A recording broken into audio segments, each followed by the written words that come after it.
Hi, my name is Dr. Tamba. I'm one of the providers at Duke Primary Care.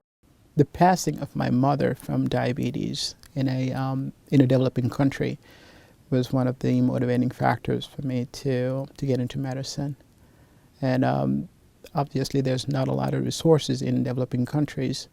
And she passed from diabetes complications, and it was really something that really influenced me and motivated me to become a doctor.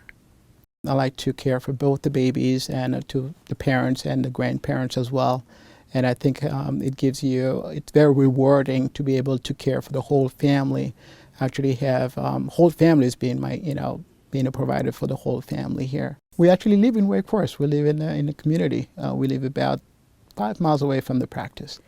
It's fun. It's fun to be able to really care for the community where I live in.